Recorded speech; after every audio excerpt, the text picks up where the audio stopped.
زمانہ تم سے کہتا ہے رہو نہ علم سے خالی، وگرنہ تم سے بڑھ کر زمانے میں کوئی نہ ہوگا۔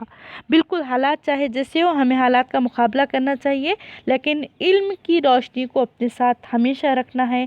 علم ایک زیور ہے جس کا استعمال آپ ہمہ وقت کر سکتے ہیں، جس کے چوری ہونے کا، جس کے کھو جانے کا کوئی خدشہ بھی نہیں ہے۔ تو آئیے ہم حالی صاحب سے بھی تھوڑی سی جان پہچان کر لیتے ہیں۔ حالی کا اصل نام خواجہ الطاف حسین اور ان کا تخلص تھا حالی۔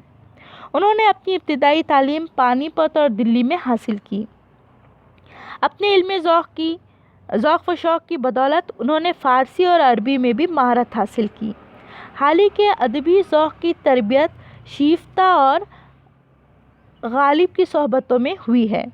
شیفتہ بھی ہے اور غالب بھی ہے، ان کی صحبت میں حالی صاحب نے اپنی علمی ذوق کو آگے بڑھایا۔ سر سید کے رفقا میں حالی اس لحاظ سے ممتاز ہیں کہ انہوں نے سر سید کے مشن کو پورے طور پر اپنا لیا تھا۔ جو سر سید احمد خان کا مشن تھا، مشن کیا تھا کہ تہذیب کو باقی رکھنا ہے اور مسلمانوں کو آگے بڑھانا ہے، اپنی قوم کو آگے بڑھانا ہے، تو اس مشن کو انہوں نے بھی آگے بڑھانے کے لیے پوری جدوجہد کی۔ اپنے طرز تحریر میں بھی انہوں نے سر سید کی پیروی کی ہے، یعنی ان کی تقلید کی ہے۔ حالی کا شمار اردو شاعری کے بانیوں میں ہوتا ہے۔ انہوں نے عصری تقاضوں کے پیش نظر اصلاحی نوعیت کی عمدہ نظمیں لکھی ہیں۔ اصلاح کرنے والی، ترغیب دینے والی نظمیں انہوں نے لکھی ہے۔ ان میں خاص طور پر جو نام آتا ہے وہ ہے مد و جزر اسلام۔ مد و جزر اسلام کو بہت زیادہ شہرت ملی۔ یہ نظم دراصل مسدس حالی کے نام سے بھی مشہور ہوئی، یاد رکھنا ہے آپ نے۔ حالی نے نظم جدید کے ساتھ ساتھ غزل، مختلف معاشرتی و اخلاقی مسائل پر بھی نظمیں لکھی ہیں۔ حالی نے صرف نظم ہی نہیں لکھی بلکہ یہاں پر غزلیں بھی لکھی ہیں اور کئی مسائل پر نظمیں بھی لکھی ہیں۔ ان کے دیوان کا جو مقدمہ ہے اس کا نام ہے دیوان کا مقدمہ۔ اردو تنقید کی جو پہلی کتاب سمجھا جاتا ہے وہ ہے مقدمہ شعر و شاعری۔ یاد رکھیے گا، حالی کی جو اردو تنقید کی کتاب ہے اس کا نام ہے مقدمہ شعر و شاعری، اس نام سے مشہور ہے۔ دیکھتے ہیں کہ حالی کا انتقال 1914 میں پانی پت میں ہوا۔ ٹھیک ہے، حالی جو ہے پانی پت میں انتقال کر گئے 1914، پہلی جنگ عظیم۔ ٹھیک ہے، آئے ہم آگے بڑھ کر دیکھتے ہیں حالی کا شمار۔ آئیے اب ہم تھوڑا سا آگے بڑھ رہے ہیں۔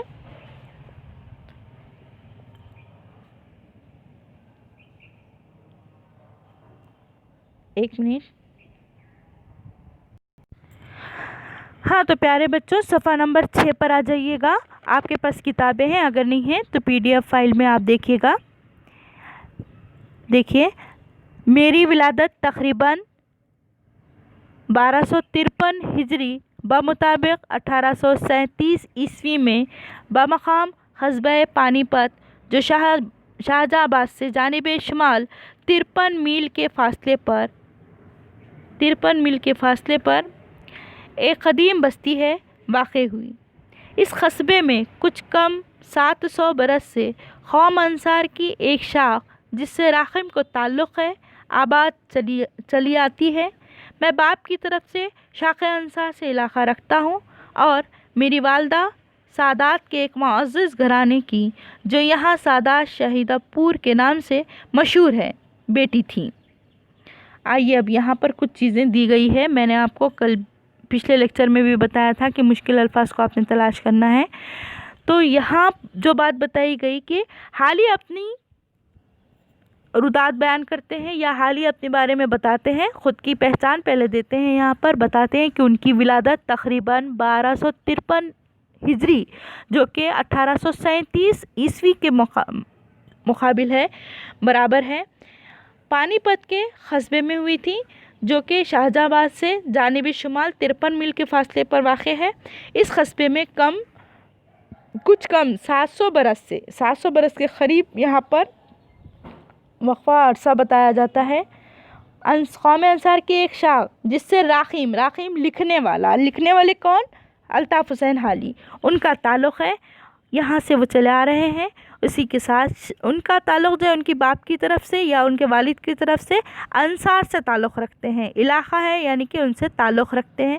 اور میری والدہ یعنی حالی کی جو والدہ ہے سادات کے ایک معزز گھرانے کی، جو یہاں کے سادات شہیدہ پور کے نام سے مشہور ہیں۔ سادات سید گھرانے والے کو کہتے ہیں۔ سادات کسے کہیں گے؟ سید گھرا۔ اب میں آپ کو ایک بات بتا دوں، سید کا جو لفظی مطلب ہوتا ہے یا لفظی مفہوم ہے وہ سردار کا ہے، اسی لیے سادات کا نسب جو ہے ہاشم عبد مناف کے ذریعے کی طرف جا ملتا ہے، جو کہ رسول صلی اللہ علیہ وسلم کے جد امجد تھے۔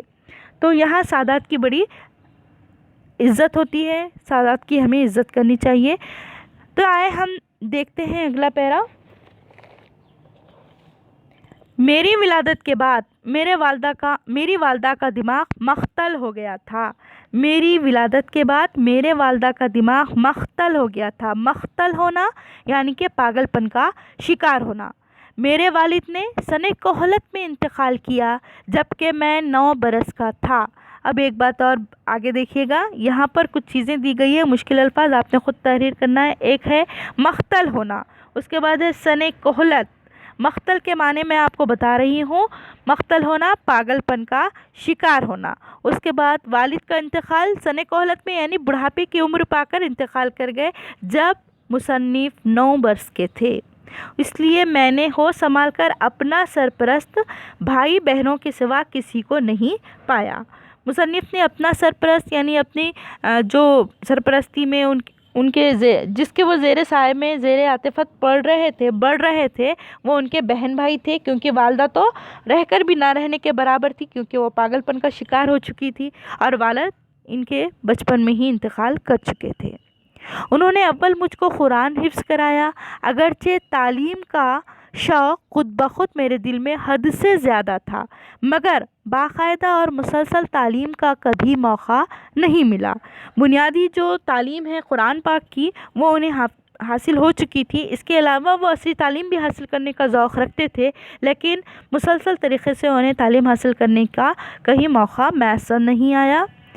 ایک بزرگ سید جعفر علی مرحوم جو ممنون دہلی کے بھتیجے اور نیز داماد بھی تھے، یہاں تک کہ داماد یعنی دوہرا رشتہ ہے، بھتیجے بھی ہے اور داماد بھی ہے، ان سے 2-4 فارسی کی ابتدائی کتابیں پڑھی اور ان کی صحبت میں فارسی لٹریچر سے ایک نوع کی مناسبت، دیکھیں یہاں پر ایک نوع کی مناسبت سے انہوں نے کیا کیا، ایک پیدا ہو گئی مناسبت پیدا ہو گئی، پھر عربی کا شوق ہوا۔ انہی دنوں میں مولوی حاجی ابراہیم حسین انصاری مرحوم لکھنؤ سے امامت کی سند لے کر آئے تھے۔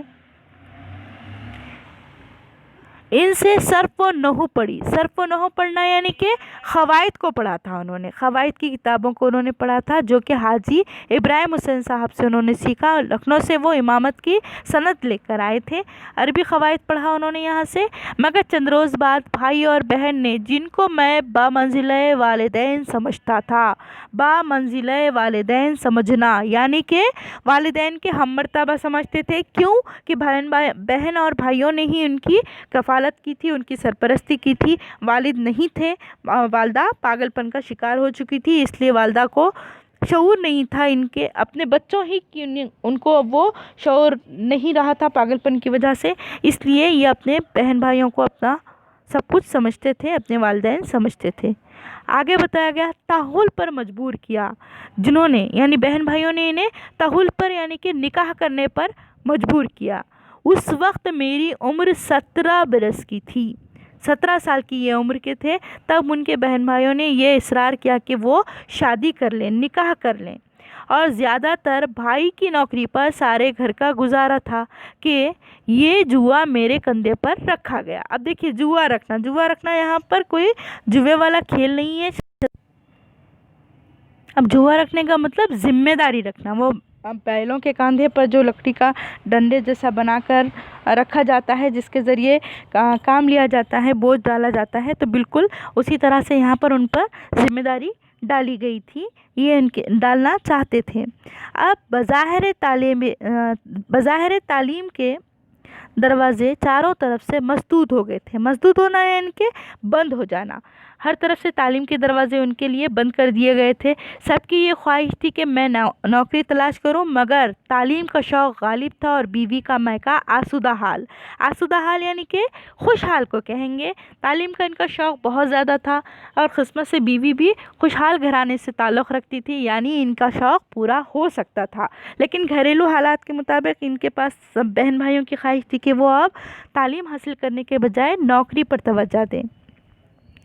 آگے دیکھیے گا یہاں پر، میں گھر والوں سے روپوش ہو کر دلی چلا گیا اور قریب 1.5 برس کے وہاں رہ کر صرف و نحو کی کچھ ابتدائی کتابیں منطق کی مولوی نوازش علی مرحوم سے پڑھی۔ منطق کی کتابیں یعنی کہ لاجک جس کو کہتے ہیں، گہری باتیں، فکری سوچ کی باتیں جہاں ہوتی ہے، فلسفے کی جو باتیں ہوتی ہے، وہ کتابیں انہوں نے نوازش علی صاحب سے پڑھی تھی۔ اگرچہ اس وقت قدیم دلی کالج خوب رونق پر تھا، یعنی کہ اس وقت یہ رونق پر تھا، اس سے مراد خوب چلتا تھا، یہاں پر بہت زیادہ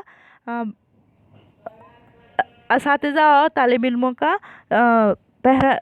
اساتذہ اور طالب علم بہت زیادہ یہاں پر ہوا کرتے تھے، اس کالج کی بہت اہمیت تھی۔